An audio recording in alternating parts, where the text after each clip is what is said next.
मैं आप सभी एरिया के लोगों से एक निवेदन करना चाहता हूं कि जितनों ने इस नारे को सुना है वो प्लीज अपने अपने घरों को छोड़कर, अपने कामों को छोड़कर थोड़े समय के लिए यहाँ बाहर आए, क्योंकि हम आप लोगों के बीच में प्रभु यीशु के प्रचार को करने आए हैं, उस खुशखबरी के प्रचार को जो बाइबल के अंदर लिखी गई है। सो निवेदन करता हूं, मैं जानता हूं आप बहुत व्यस्त लोग हो, बिजी लोग हो, हम भी व्यस्त और बिजी है, लेकिन हम अपने कामों को छोड़कर यहाँ पर इसलिए आए हैं ताकि आप लोगों को प्रभु यीशु की ओर आकर्षित कर सके।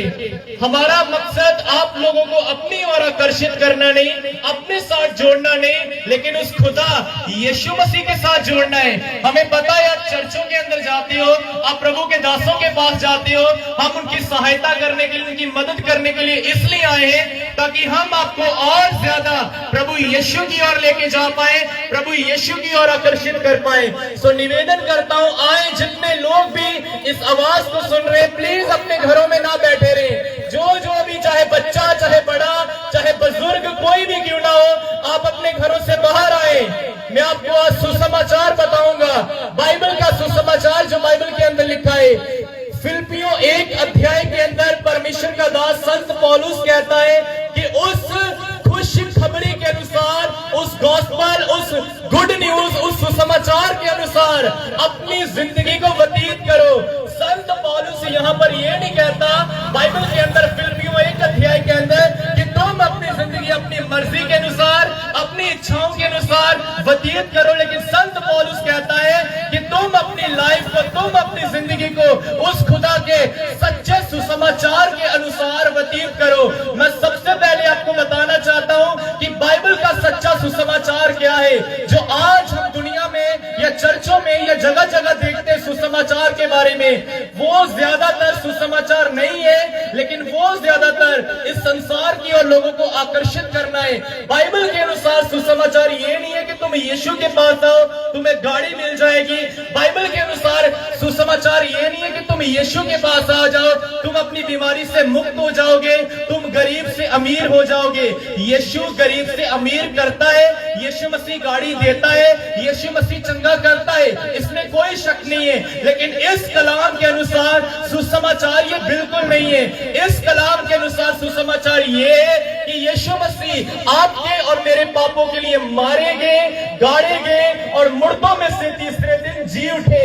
ये इस बाइबल के अनुसार गॉस्पेल है, इस बाइबल के अनुसार सुसमाचार है। और संत पौलुस कहता है कि तुम अपनी चाल को, तुम अपने कैरेक्टर को, तुम अपनी जिंदगी को इस सुसमाचार के अकॉर्डिंग व्यतीत करो।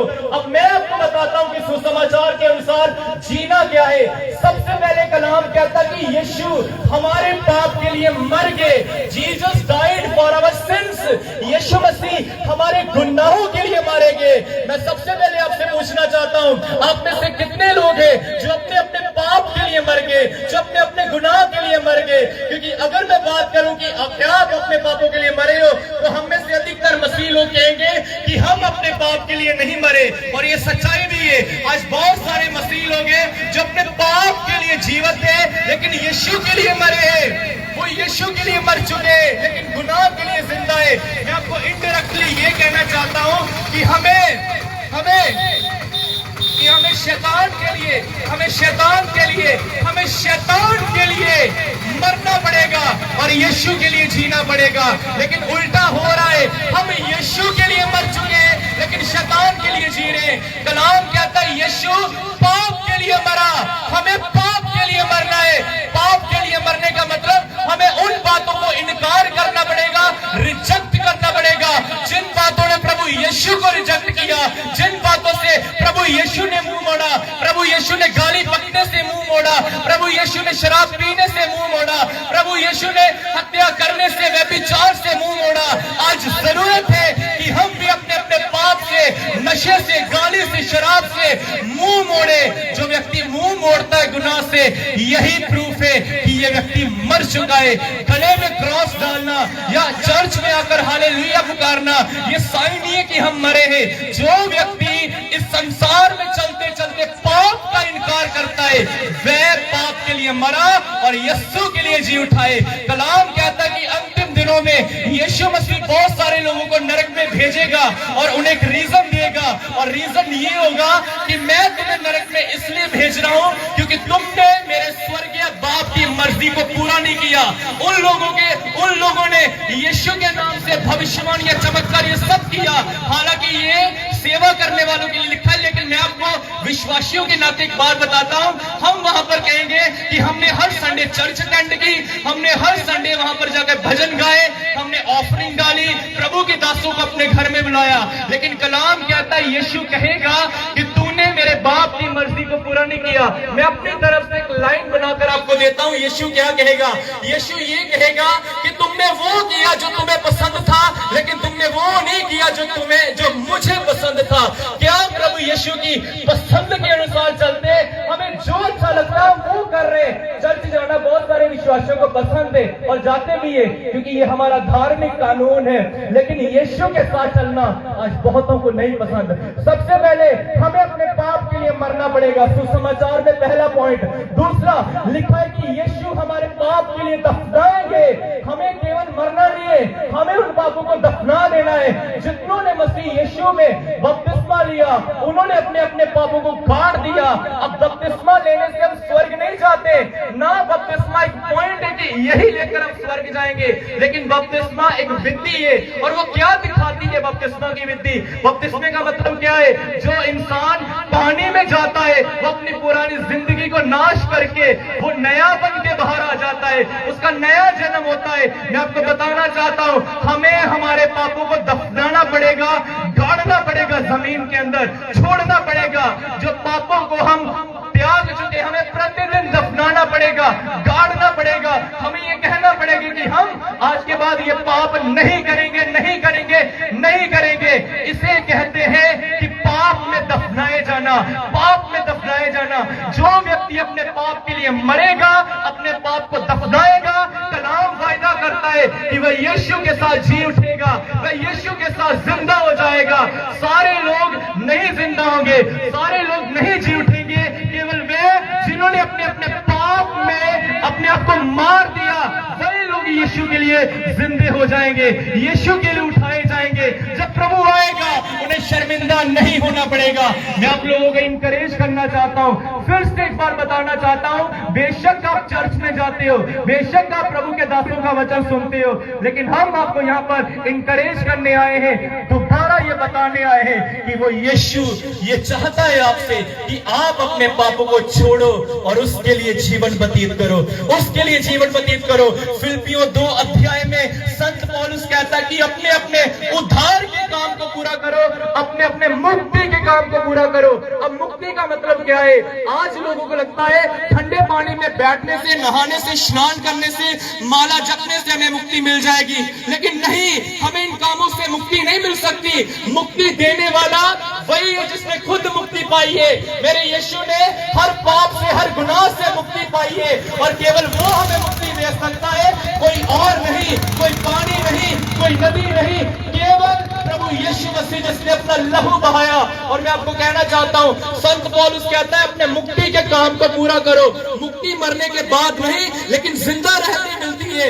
आज बड़े मसीही लोग हैं जो शराब पी के मर जाते हैं और अपनी फोटोओं के नीचे जब वो स्टेटस डालते हैं तो RIP लिख देते हैं, जिसका मतलब है रेस्ट इन पीस, कि ये व्यक्ति शांति की जगह में। लेकिन ऐसा नहीं है, हर व्यक्ति मरने के बाद स्वर्ग नहीं जाता, हर व्यक्ति मरने के बाद शांति में नहीं जाता।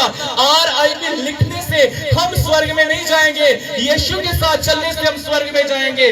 मुक्ति मरने के बाद नहीं, मुक्ति जिंदा, जब हम जिंदा है तभी पा सकते हैं। और मुक्ति का मतलब है हर पाप से मुक्त हो जाना। क्या आपने अपनी गालियों से, अपने नशे से, अपनी चोरियों से, जो भी पाप आपके अंदर है, ये आपको पता है कि आपने मुक्ति पाई उन कामों से।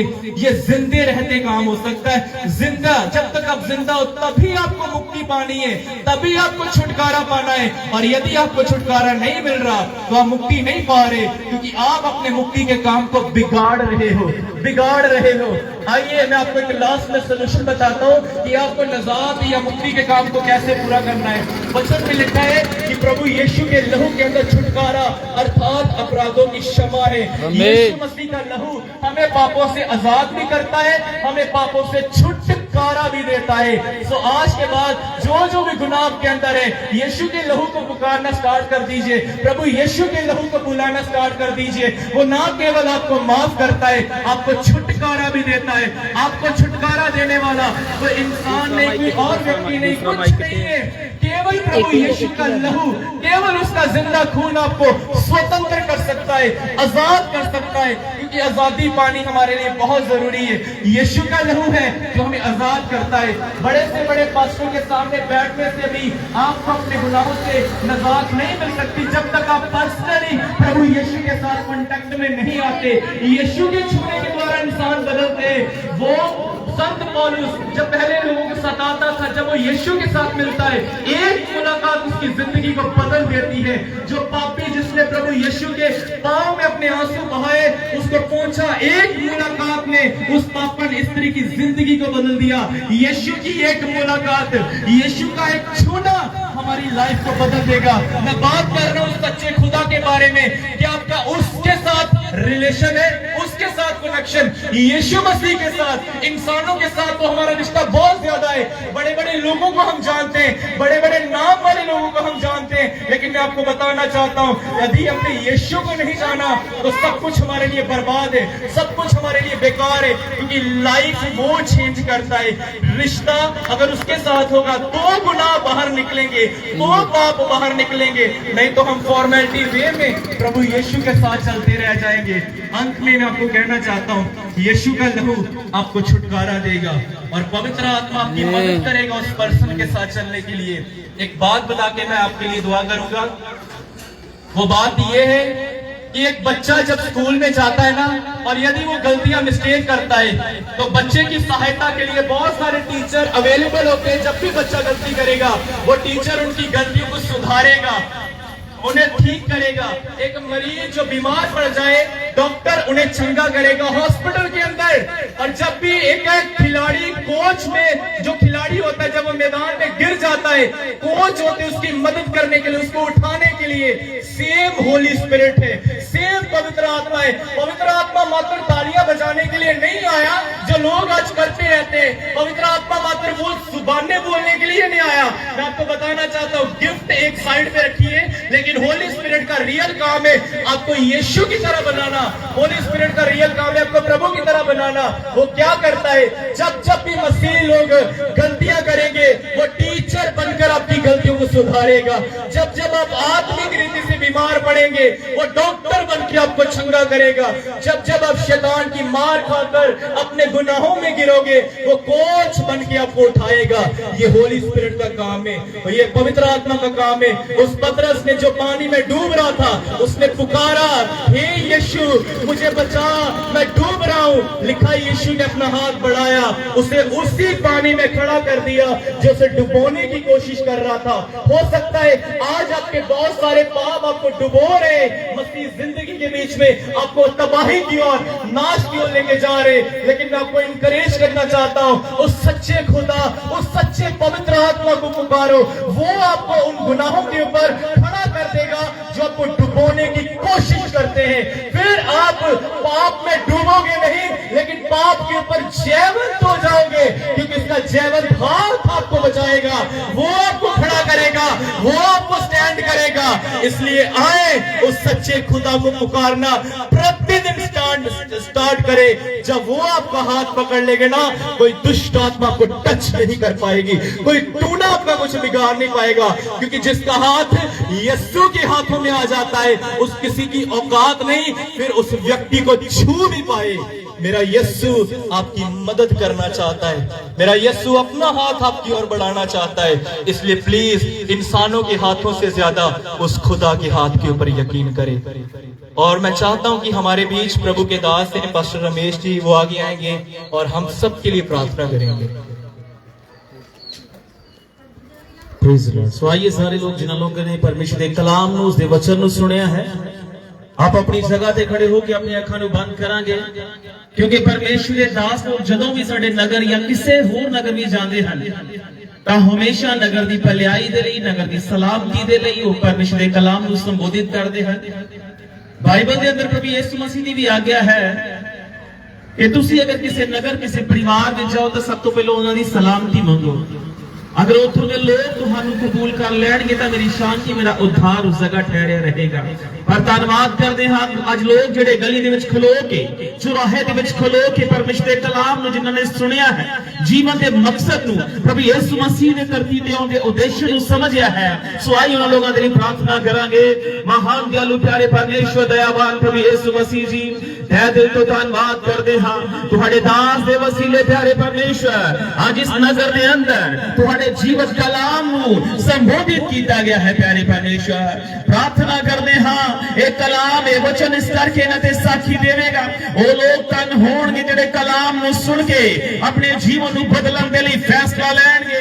वो तन ते मुबारक वो लोग होणगे जिहड़े लोग प्यारे परमेश्वर आज दे कलाम नू सुन के अपने जीवनां दे अंदर, अपने परिवारां दे अंदर इसको लागू करनगे। प्यारे परमेश्वर चाहुंदे हाँ खुदावंद इस नगर के ऊपर तुहाडा वड्डा अनुग्रह बनिया रहण दे लई तुहाडे दास ने जो तुहाडे वचन रूपी बीज बोए ने आउण वाले दिनां दे अंदर जड़ फड़न दे लई आज दे कलाम दे वसीले इस नगर दे विचों, इस गली दे विचों, इन्हां परिवारां दे विचों बहुत सारे लोग जिहड़े पाप दे गुलामी दे अधीन हन, शैतान दे श्राप दे अधीन हन, बीमारियां दे अधीन हन, कई प्रकार दे श्रापां दे अधीन हन, मसीह यीशु दे जिंदा अति जलाली नाम के द्वारा वो सब दे सब आजाद हो जान वेले स्वतंत्र हो जान मेरी प्रार्थना कर दे हाँ तुसी अपने दास को होर भी कृपा फजल देन वेले गलियां दे अंदर, चौराहियां दे अंदर, बाजारां दे अंदर, पिंडां दे अंदर, शहरां दे अंदर, कस्बियां दे अंदर तेरे कलाम दी, तेरे राज दी सच्चाई नु फैलाउण वेले आमीन मेरी प्रार्थना कर दे हाँ लॉर्ड हालेलुया। प्रभु जिन्हां लोगों ने भी तेरे कलाम नु सुनिया है हर एक दे जीवन नु, हर एक दे शरीर और जिस्म नु प्यारे परमेश्वर हर एक के परिवार नु तुसी आशीष कर दीजिए खुदावंदा। इस प्रार्थना नु प्रभु जी इस पूरी जमात नु अपने आप नु तुहाडे जोरावर, तुहाडे पराक्रमी हत्थां विच सौंपदे होए इस प्रार्थना नु प्रभु यीशु मसीह दे नाम दे विच मंगदे हां आमीन हालेलुया हालेलुया। बहुत बहुत धन्यवाद सारे भैन भाइयों का जिन्होंने बेशकीमती समा दिता है खुदावंद दे कलाम नु सुनन दे लई। प्रभु आप सब नु आशीष देवे। Praise the Lord, praise the Lord.